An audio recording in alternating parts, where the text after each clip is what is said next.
Even though I can take a name, I become Moza. Topic I do ever thought about research problem. Maka mmụaka anyị ndị nọ na yunivasiti si na-aghọtasịrị ife omenala ọgụ ụfọdụ ife ọpụtara unu elozokwana na ife anyị na-akọwa bụ ka anyị were Igbo wee na-akọwa ife ndị ọcha nyere anyị etu esi ede ife ụfọdụ wee sị ka anyị butuo ya na asụsụ Igbo wee were asụsụ Igbo na-akụziri ya ụmụ akwụkwọ anyị ndị dịkwa interested. Ọ dịrọ nke ife anyị bịara ebe bụ content creator nke ka wee bụ na-ebutere ego. Ife anyị bịara ebe a iji na-agbalị ife ụfọdụ anyị na-akụziri ma ndị ọcha ma ndị Igbo. PowerPoint m na-eyuzu bụ PowerPoint m ji akụzi ma ndị ọcha ma ndị Igbo nọ na my class.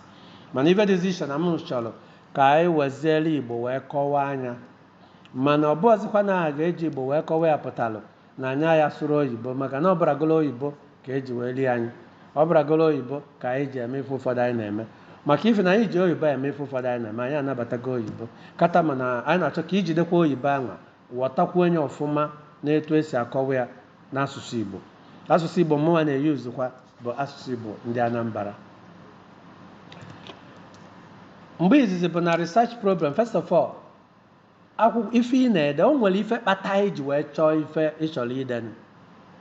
Enwere problem dị na society, enwere problem dị na community ịchọrọ ịsolve, enwere problem dị na otu ọbụla ị nọ ịchọrọ ịsolve, o nwere problem dị na country ebe isi wee bata ịchọrọ ịsolve. That problem na-emebi ife.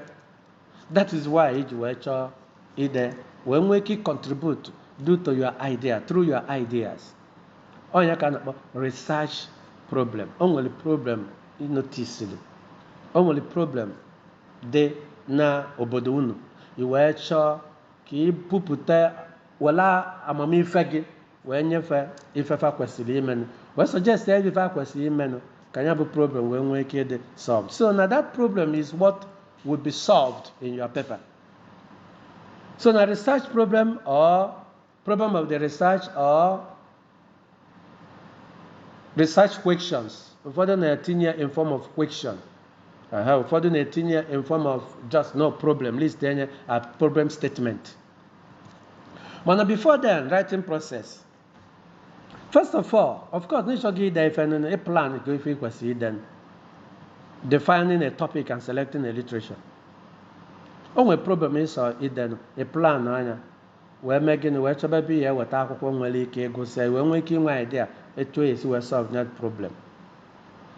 Then I may organizing the paper, of course, in such a way that you are analyzing, synthesizing, review articles in a way yenye aka ka iwe critically wepụta see that problem bụ ife kpatara iji wee chọọ ya bụ ife, and the research ganwa ya solve that problem. Okay, in the process of writing, problem ya adịlele gị n'uche. What problem? This problem, this problem. Problem number 1, problem number 2, problem number 3. Problem nke izizi, problem nke ịba, problem nke ịtọ ịchọrọ ịsolve. But no, depend on the nature of your research. On one day bụ source of problem ka fa chọrọ ịsolve. Elozokwana na if I mean by solve this problem bụ idea ka ị chọrọ inye ndị obodo gị, idea ka ị chọrọ inye ndị ụmụnna gị, idea ka ị chọrọ inye ndị country si wee bata, idea ka ị chọrọ inye community si wee bata. Maka na problem, onwego problem na-enye nsogbu wee chọọ solve ya. Solving bụ inyefe idea ka a ga-esi wee mee, and ịbịazịa dịka ndị ọcha si wee nye anyị maka research methodology. Onye gụsịzi paper gị anwa ọ fụ ka isi wee list the problem, fụ ka isi wee solve the problem in your paper. Dịka isi wee kwubu na mbụ mbọsị izizi, writing of a research background. All problem dị ife kpatara ndị be anyị si na awọ ada agba ọsọ efifie na nkịtị. Ọ ife kpatara ife ji wee mee. So ife kpatara ife ji wee mee bụ problem ahụ ị na-enotice na ya family, problem ahụ ị na-enotice na your community ka ị nesịrị anya wee feel na onwelu ife a ga-eme ka ọ wee kwụsị. Then that is the background in which you started your paper. And then that background, as stated here, the persuasive document is just of course your document must be persuasive, otherwise it engages your readers with the broader themes and topics that illustrate your concepts questions, and theory. It demonstrates your knowledge and passion. If I want to know, it shall solve. Background, if I shall then. And in that background, onye gosili ya afụ na ife kpatalụ nsogbu dịgasị na ya bụ ife kpatalụ iji wee nwee ike ide ife ahụ ịchọrọ ide. Problem ahụ must be listed out in your background, because your background kwesịrị ikwu maka problem the society na-face nke nwa chọrọ solve. Now look at this. So that's your background. Onye ọbụla gosili ya ozugbo ọfụgo problem dị na village anwa bụ problem anwa bụ mkpa gị. Ọfụgo ya. Onye ọbụla gụrụ ya afụgo the problem. And no problem ahụ ka a na-enezi anya ka afụ ka ihe esi wee tackle ya na your paper. Look at this one. Problem statement. Ụfọdụ papers na-akpọ ya problem statement, as I said. Ụfọdụ na-akpọ ya research problem. Ụfọdụ na-akpọ ya research questions. Start with a general statement or the problem or issues. Yes. Make sure that the problem is restricted in scope. Make sure that the context of the problem is clear. Cite the references from which the problem was started previously. Provide justification for the research to be conducted. Motivate the readers. Motivate the people that are listening to the problem, and so that they will be able to be sure that you are capable in solving the problem. Highlight the problems, the merits of the available techniques, limitations, as we said earlier. So what are we saying here? Nsogbu dị. Nsogbu ahụ bụkwa na mmadụ ya solve nsogbu ahụ. And nsogbu ahụ mmadụ ya solve bụ nke nwa. Ka nye example. For example, na-ebiara wee sị, why ụmụaka ndị okolobịa be anyị ji aṅụ mkpụrụ mmiri? Why ụmụaka okolobịa be anyị ji aṅụ mkpụrụ mmiri? That is the question, research question. That is the problem. So this why ụmụaka ndị be anyị ji aṅụ mkpụrụ mmiri bụ question e jụrụ. Then if ahụ ihe edezi bụ answering this question. And your idea ahụ ị na-enye bụ answer that particular question. Okay, for example, in another example, why are most Nigerian graduates unemployed? Why are most Nigerian graduates unemployed? Number one question. Number two, why are most Nigerian graduates lonely, staying at home after graduation?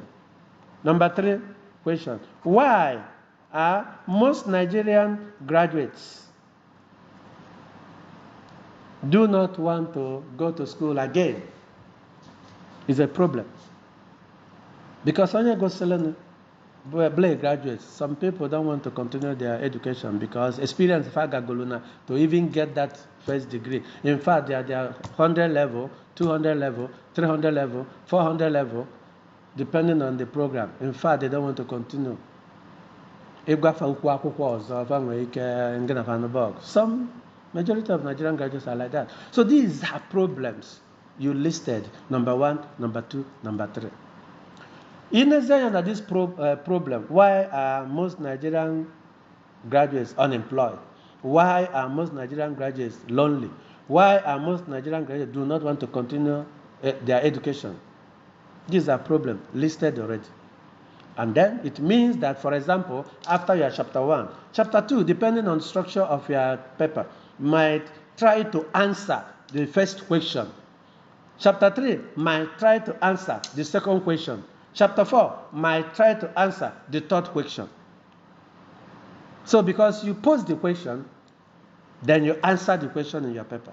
That is part of problem of the research, or research problem, or research questions. Questions you ask and then trying to answer it in your paper. So eji m n'aka na anyị na-enweta ya maka na ọ dị mma ka anyị na-akọwakwa n'ife anụnwa n'ala Igbo ka ọ wee nwee ike ịba ụmụaka anyị ntị ka ha wee ghọta ya wọtami ka ibe wee na-adaba.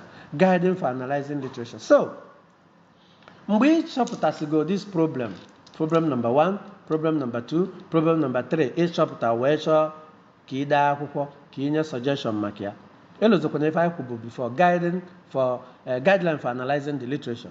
Analyze chosen articles before you start writing. Scan article to get an overview of each. So what I'm trying to say here is that remember that as you mentioned why are most Nigerian graduates unemployed, you have to read more about unemployment. Choba akwụkwọ ya agụ maka unemployment. Why are most Nigerian graduates lonely, just like staying at home, doing nothing? You must be able to talk about loneliness. Read literature about it. Then, why are most Nigerian graduates do not want to continue to study any longer? You must read a lot of books, psychological books about this kind of feelings, so that we can address the problem that you are trying to write. Very, very important. When you list the problem, if it is problem 1, 2, 3, it will also determine the kind of books you are going to go and read, because you have to study that very well. You cannot just talk about unemployment. Ya kowa maka unemployment, mana nwere fe maka ya. Ya kọwara maka loneliness, mana nwere fe maka ya. Ya kọrọ maka ụmụ akwụkwọ na-achọrọzi ego akwụkwọ fọda, mana nwere fe ego maka ya. That is what problem of research will lead you to, because you list the problems and then look for the books that will talk about the problem. Now the problem, all this is all the body, then gabazia relate for that problem, in order to come out with a good suggestions and ideas. So that is what is meant by Ndinyalanye, this process of writing as a problem of research or research questions. So nya bụ ife anyị sị ka anyị kọwalụ n'ụbọchị tata, maka na ọ na-adị mma, ọ na-amagbu onwe ya na anyị eji Igbo wee na-aga wee na-eso ụmụaka anyị ka wee nwee ike ịghọtasị ụfọdụ. Ife ụfọdụ m na-akụzi ebe a abụsịrọ fancha maka na time adịrọ, mana m ji n'aka na at least ụmụ akwụkwọ ndị chọrọ ịmụta nwere ike, ndị na-eso anyị nwere ike ịga na-aghọtakwa ife ọbụla ekwu. Mana elozokwana na anyị niile ngị nwa ka ị na-esonye anyị na klaasị ya, maka anyị anaghị follow all these steps na-akọwa ya n'Igbo nke anyị nwere ike. Ọ bụrụkwa so n'Igbo anyị na-achịkọta ya maka oyibo, maka na oyibo ka eji ede. Ife dị mkpa bụ na anyị tụpịara ya n'Igbo ka ụmụaka anyị ghọta nke fa kwesịrị ịghọta. Thank you very much. Ndị be anyị ekene m unu. Igbo makanụ, Igbo zụanụ, Igbo mụanụ. Ọ ya adịla anyị mma. Ise.